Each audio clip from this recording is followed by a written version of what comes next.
Hi, everyone. This is Arjita. Yeah, you may be watching this in our Facebook group or YouTube channel, Business Analyst and Scrum Master in Demand. Today's topic is a topic that I get lots of questions around. So I wanted to go ahead and cover this for our training session for this week. The topic is how to gather requirements. So as a business analyst and a Scrum Master, you have to gather requirements because at the end of the day, we're building IT systems, right? And we really cannot build IT systems without gathering requirements. So gathering requirements is the core skill set that you will need to develop or have if you are working as a business analyst or Scrum Master. So in this presentation today, in this training session today, what I'm going to cover is the types of projects, how to approach gathering requirements, some techniques to gather requirements, and I'm also going to give you sample questions that you can use, right? But as a disclaimer, all systems are different, all companies operate a little differently, and the types of questions that you will ask your stakeholders will never be the same across the project, right? The goal of gathering requirements is understanding what the business needs are, what needs to happen in the system to support your business users, and what needs to happen to implement those requirements, okay? So with that, before I get started, please let me know if you're watching this live with me or if you're watching this as a replay.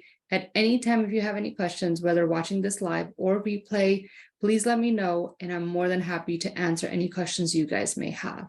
Okay, so with that, let's get started and start to share my screen right here. All right, so how to gather requirements, right? So let me go ahead and go through this.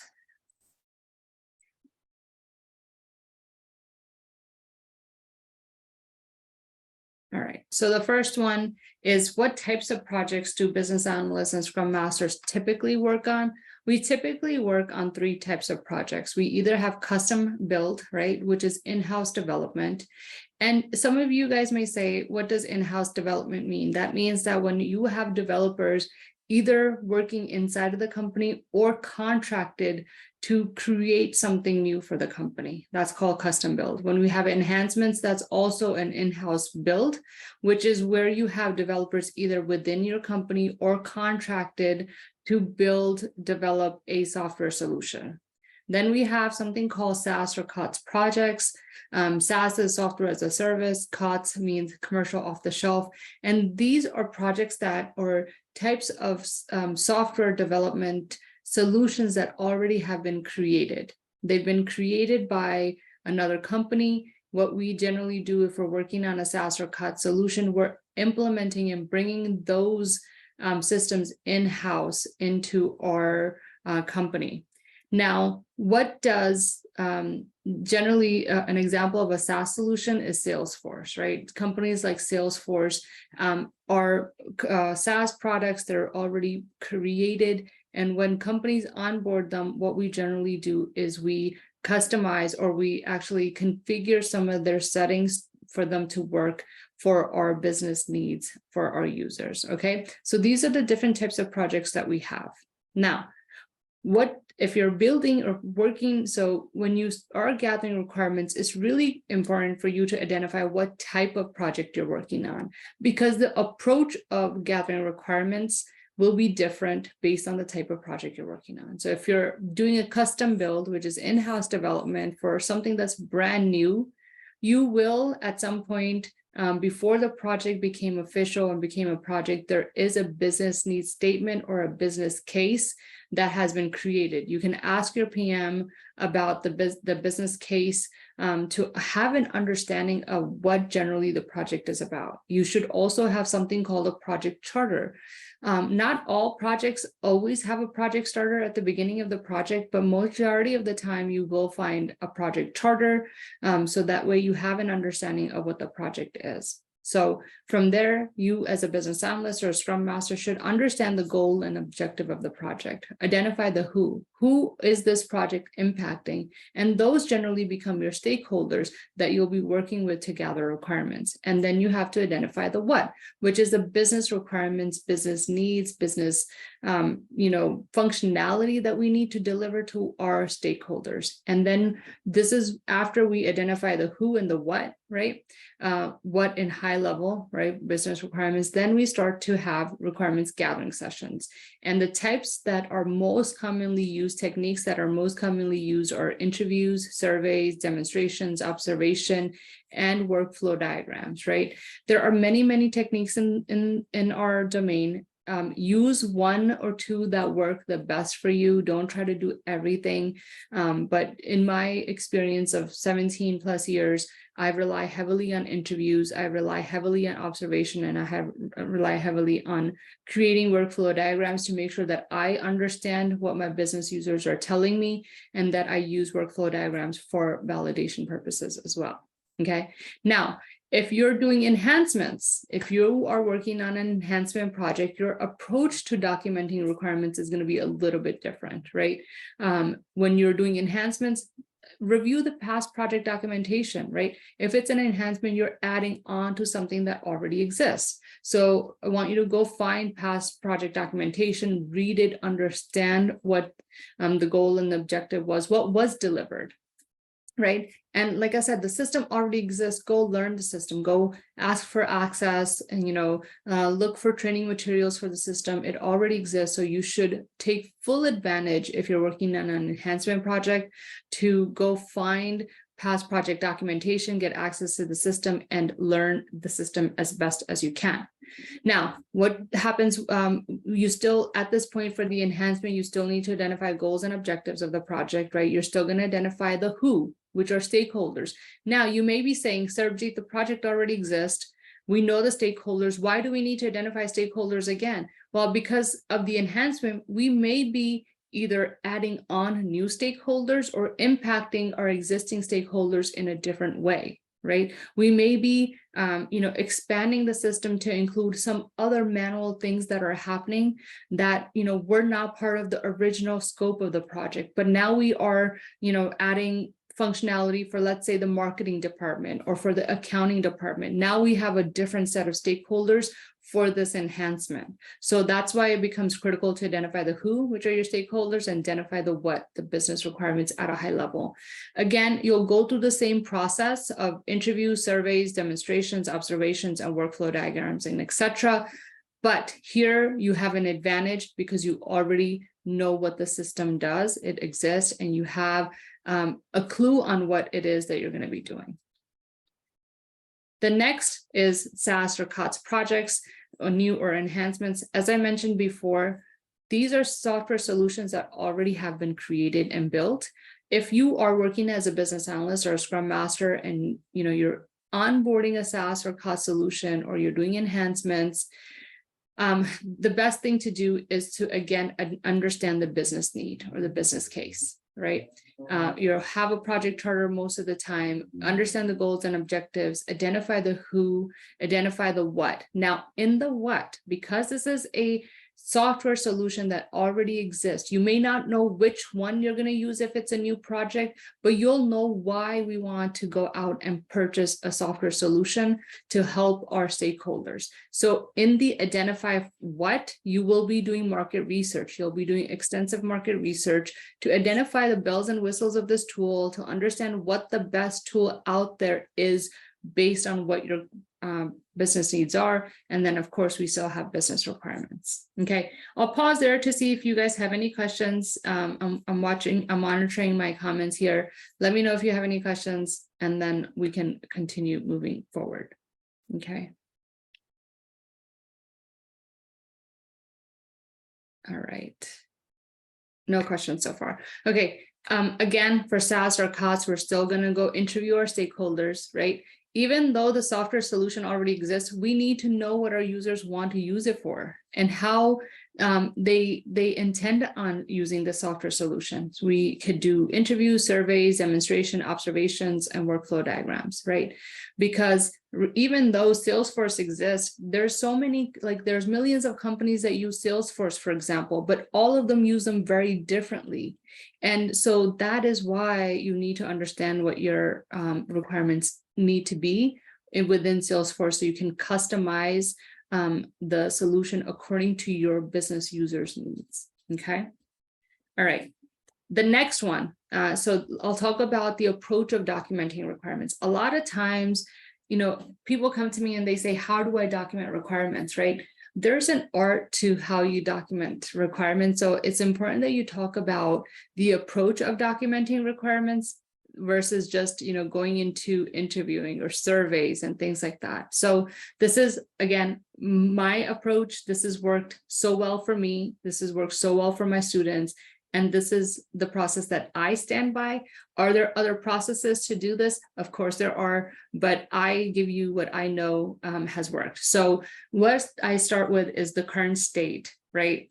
Identify how things are being done now, right? Even if they're manual. Lots of students ask me, or lots of you guys ask me, Sarabjit, if this is a brand new system that we're building, right? How, what do you want me to document from a current state diagram? Well, let's say, for example, that we're onboarding a case management tool, right? There's no system that exists today. So then your current state of how you do case management in your organization becomes the manual process, right? A case comes in, we create 10 folders, right? We write the name of the client on the folder tab.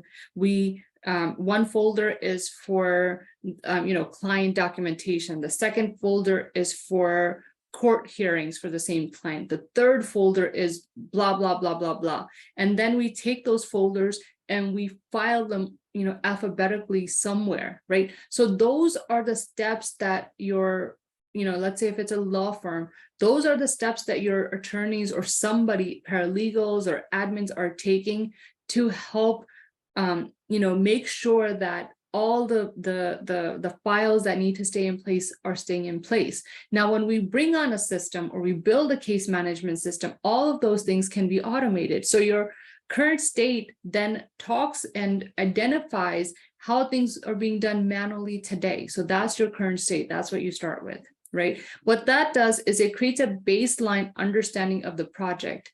I can't stress how important doing current state is, because if you don't know where you are, how can you figure out where you're going? So I highly recommend doing current state. It'll give you a baseline, a framework, and it will also help you understand how the business is done today, right? Which is critical for you to understand if you're working as a business analyst or a Scrum Master, because you're trying to enhance their systems. So the best way to learn their systems and their business is the current state.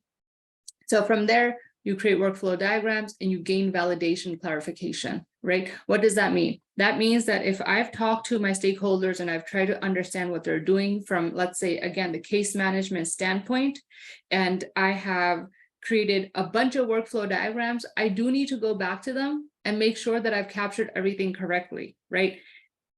Creating something or understanding without validation is pointless, because I could have understood it wrong. And if I understood it wrong, then it doesn't help me, my project, or my stakeholders. So that's why we always want to go back and get validation and make sure that I understood the requirements correctly. Okay. There's a question in here. Is the PM usually involved in demand screening and qualifying, or PM is usually assigned to the project after the demand is approved? So I think your question, I'll go back, is here for the business case, right? Generally, we don't have business analysts assigned until the project is approved. The project is approved after we have a business case, which is done at the leadership level, right? So sometimes we don't even have PMs assigned until the project is approved to be worked on. So a business case is usually done at the senior management level. Once the project is assigned, we assign a PM, we assign a BA. There are organizations where PMs do the business case. I've been in some of those, so it's different for every organization, but business analysts are typically assigned after the project is approved. Okay, let me know if that helps answer your question. Okay, so where was I?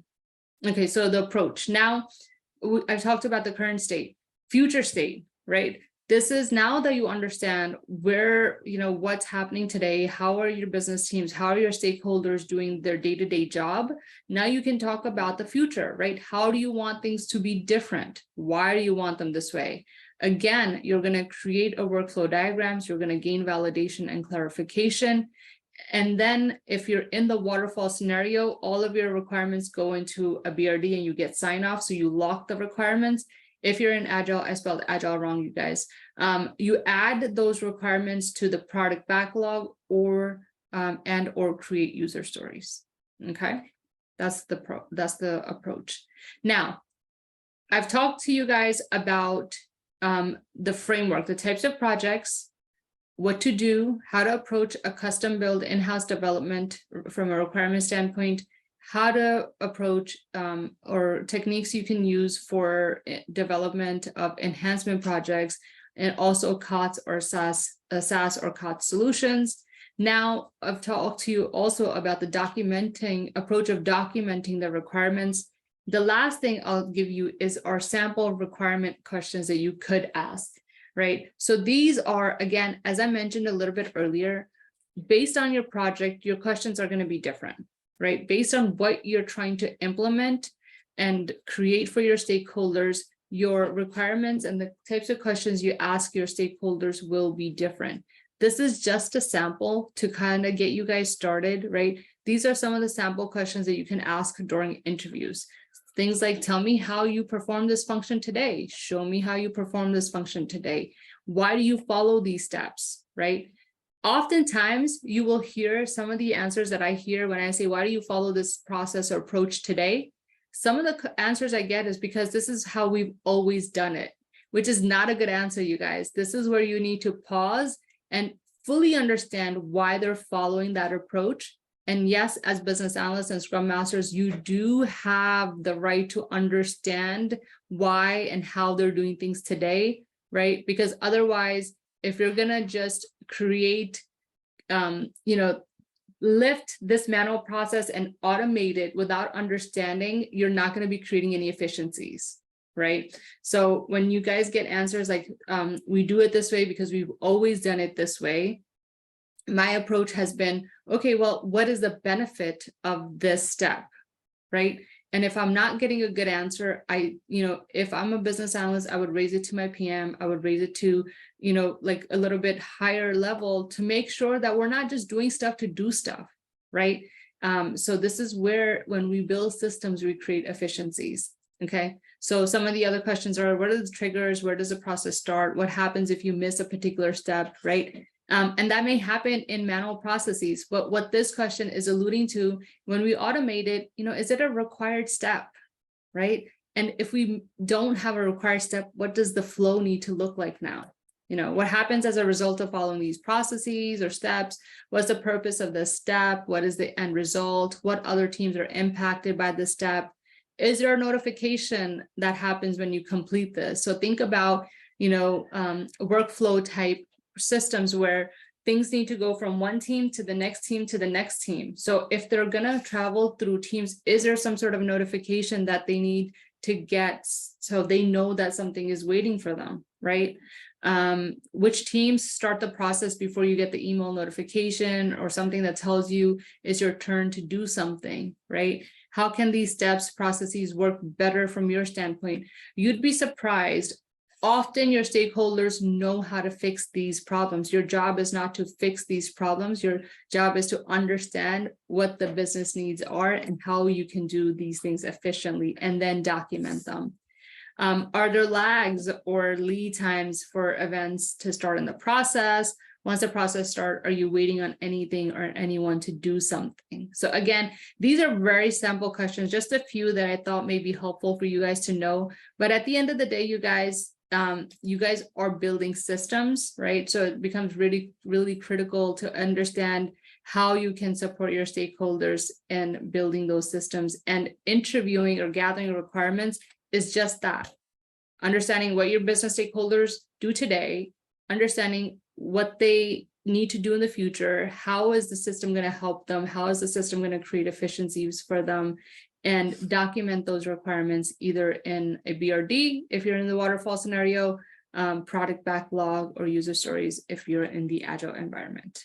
Okay, so I'll pause there and see if you guys have any questions. As I said before, if you don't have any questions now, feel free to leave them in the comments area and I will get back to you. So a question is, how do we conduct gap analysis for multiple systems to see if multiple systems can be merged together into one? So you do gap analysis from current state to future state, right? And you have to do it one by one, right? You can't take all of these systems and then try to like combine them in one. So what I've done in one of my past projects was we took 13 reporting applications and we consolidated them into one. What was critical for us to do that, and it sounds like that's something that you're wanting to do, is you have to identify what requirements, what data do you want to retain. So if the 13 reporting applications, most of the data that was coming from those applications was the same, right?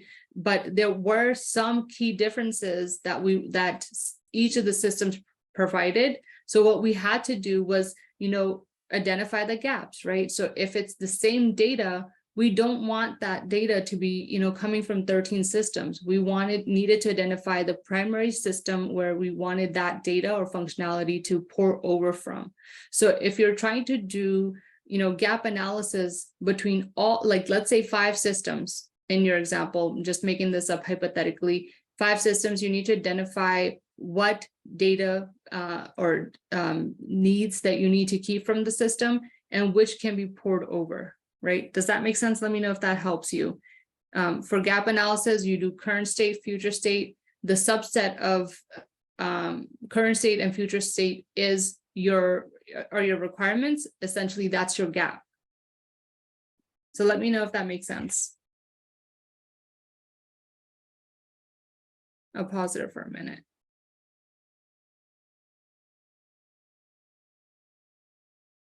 No? Yes? Okay. All right, guys, if there are no more questions, I will stop this session for now. Again, if you have any questions, please leave them in the comments area for me. I will get back to you with the answers. Thank you so much for your time. It's always a pleasure to connect with you guys and to do these sessions. We have a whole schedule. You guys go into the events area to look at the path, look at some of the upcoming sessions. I think we have a full schedule out till end of October. So each week I'm covering a different topic that you guys told me you wanted to hear about. So again, it's always a pleasure. Please let me know in the comments if there are other training topics that I can add to the schedule, and I'm happy to do so. All right. Thank you so much for your time. Thank you so much for all the kind feedback and the comments I get. They do make my day. I do read them all. Thank you so much. I appreciate you guys so much. Thank you. And I'll see you guys next week. Bye.